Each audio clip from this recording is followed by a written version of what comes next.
Open your cerebral cortex and shift your lobes into upper beta phase, because you are going to have Bitcoin knowledge transmitted directly into your vestibulocochlear.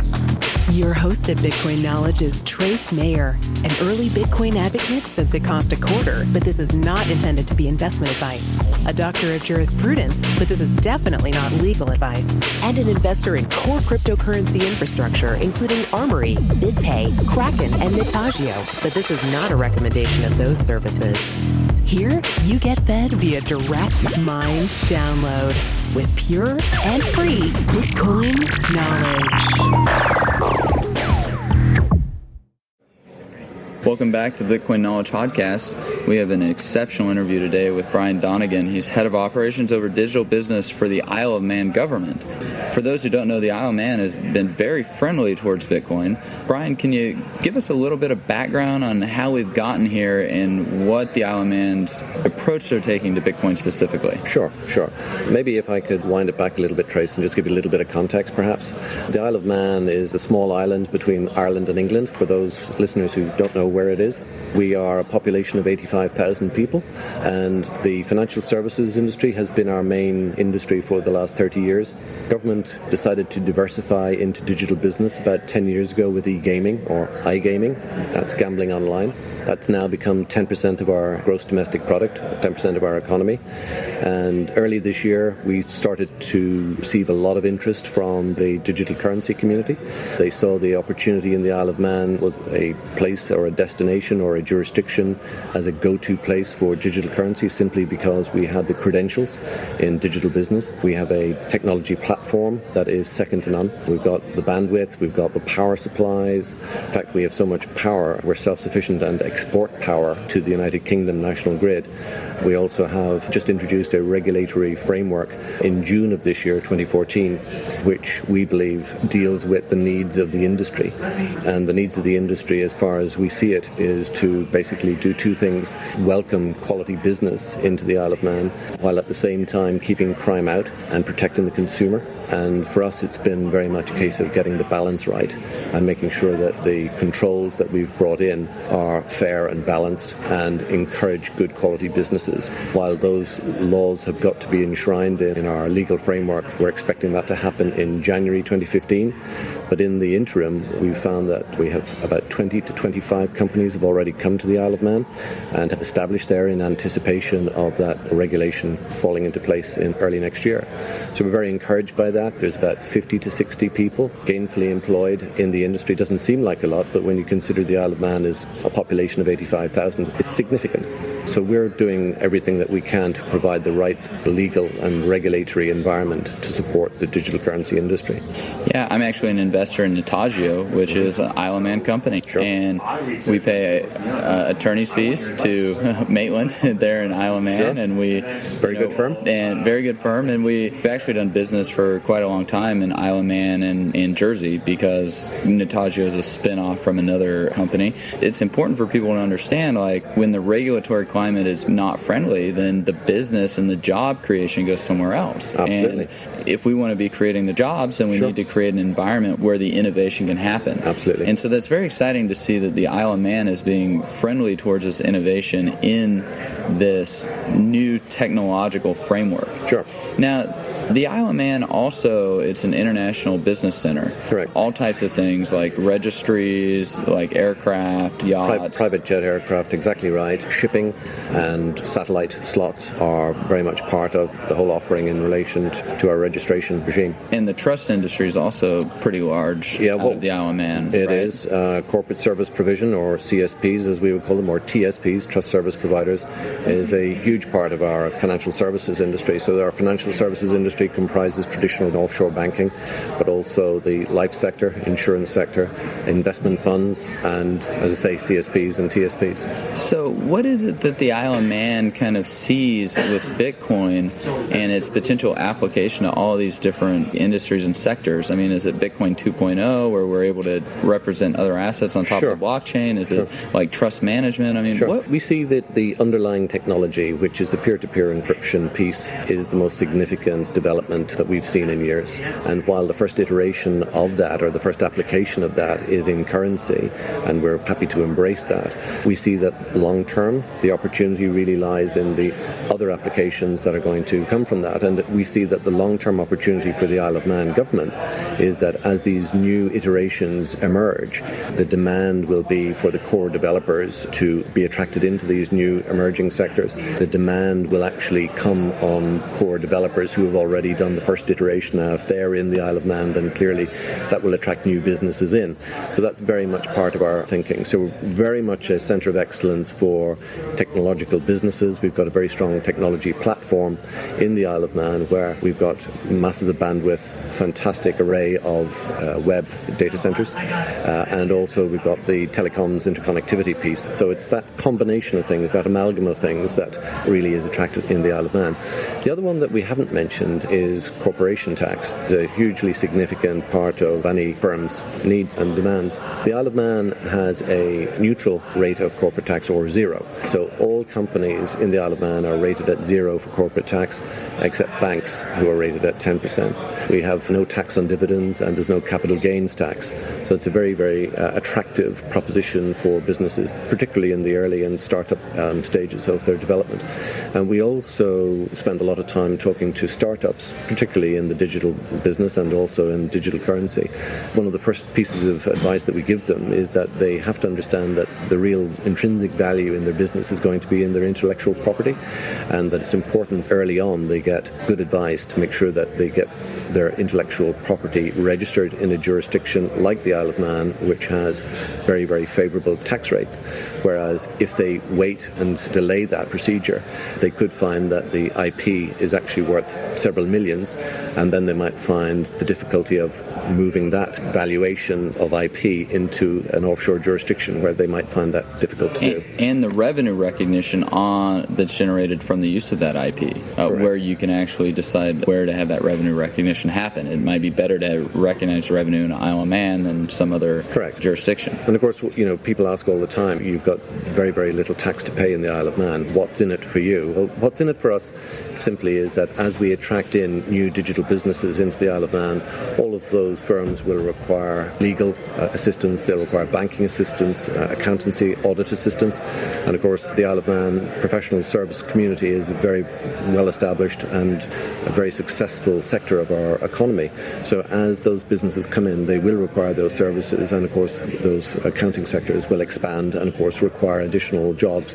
So we get this trickle effect into the broader Manx economy, which is really what we're after. It's driven by high quality sustainable jobs. This seems also very similar to kind of Singapore's approach. They have a very big carrot and a very big stick, and so it actually generates lots of compliance. So if the incentives are set up so that people are more worried about creating value instead of trying to figure out how to shelter the value that they have created, then that might be a much better use of those intellectual abilities. Yeah, I mean, that speaks to the regulatory piece again, and I think the announcement that the Isle of Man government made back in June of this year was very clear.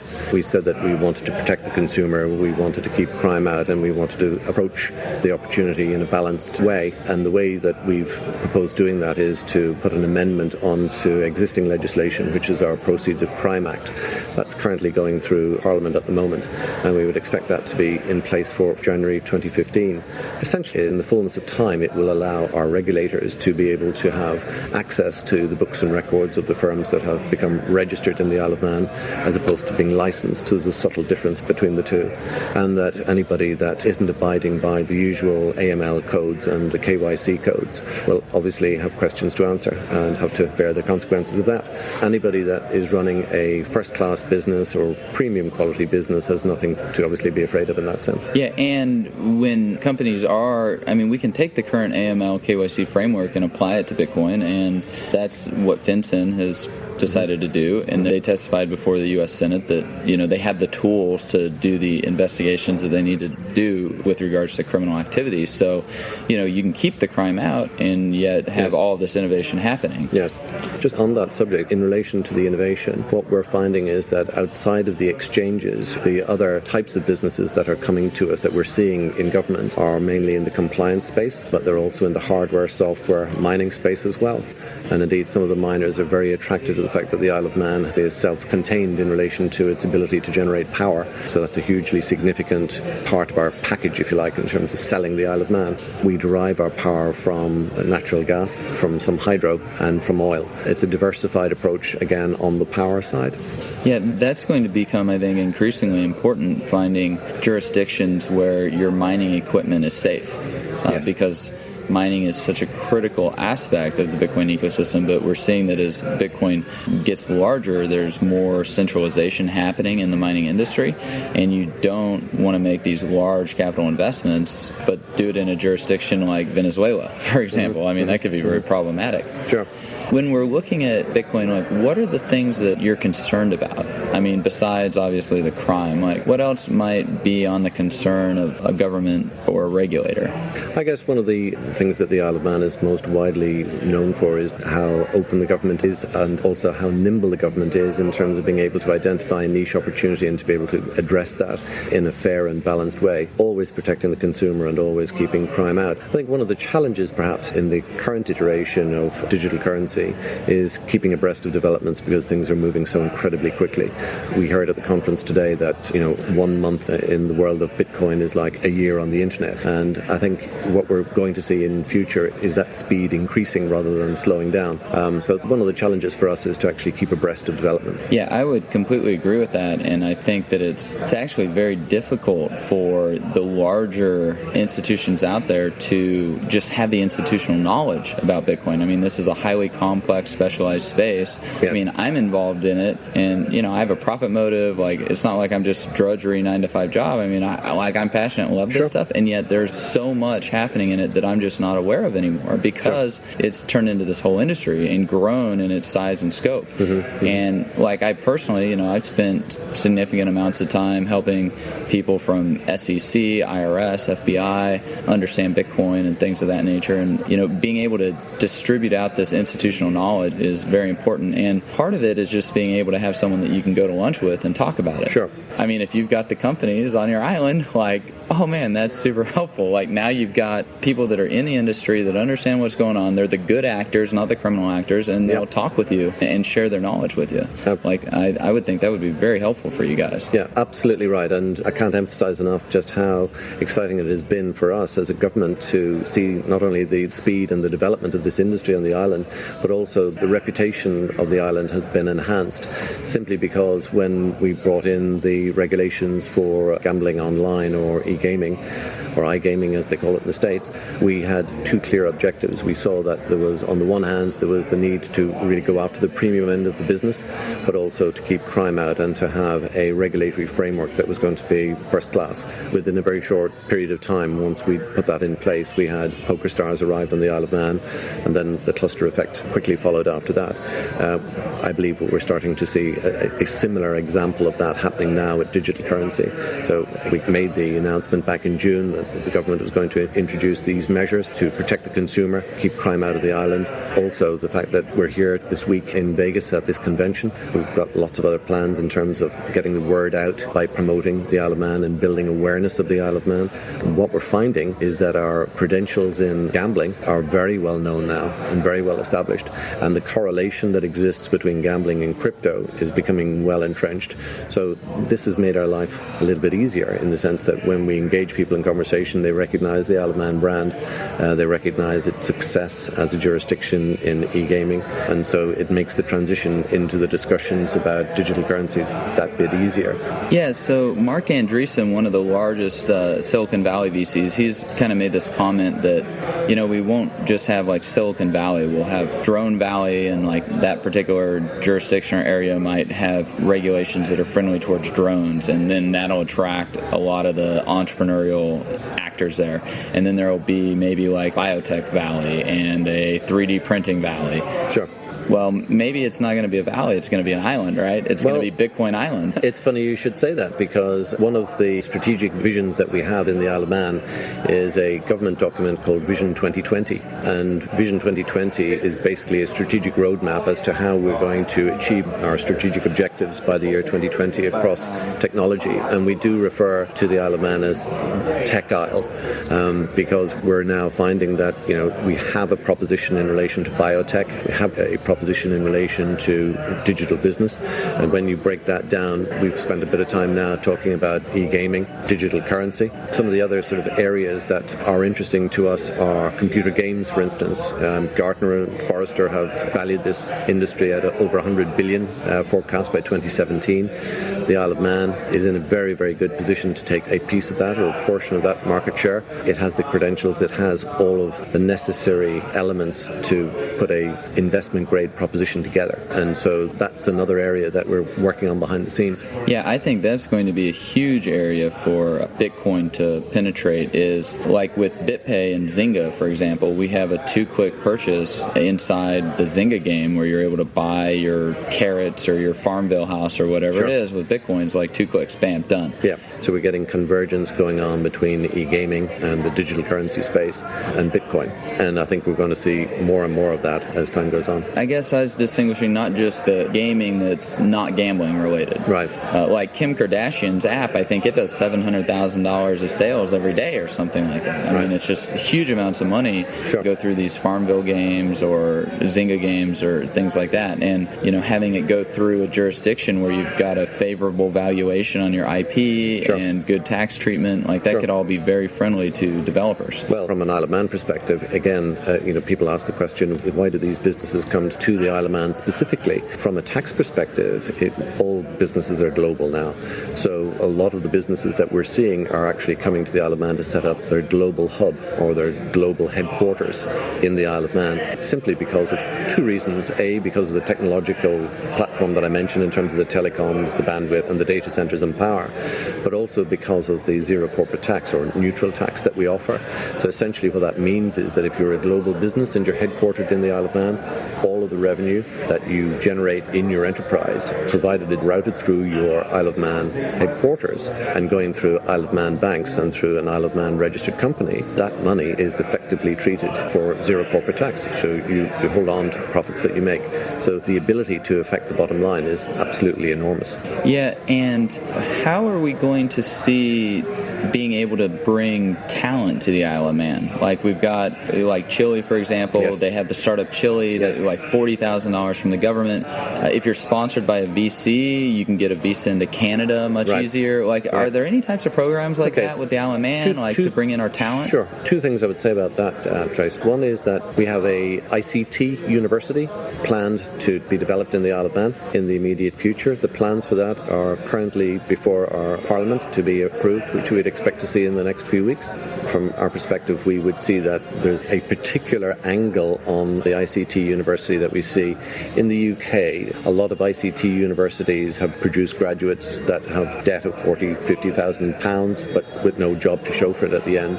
We see an opportunity to be able to do something completely different, which is to have a first quality degree for our first cohort of graduates, but we would actually give them an ability to be able to be completely able to start in the industry on the Isle of Man immediately, simply because we would integrate them into the private sector from day one.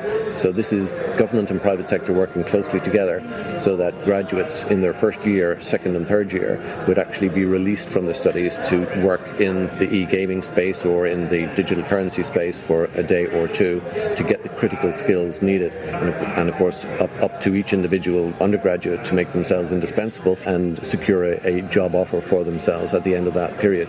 We think that's a very practical and realistic way to basically deal with the issue of ensuring that there's a continuous stream of well-educated talent in the digital space on the Isle of Man. Yeah, having this pipeline of talent, I think, is going to become increasingly more important for the industry. And like right now, we did the Bitcoin drop at MIT. So we gave every MIT student $100 worth of Bitcoin.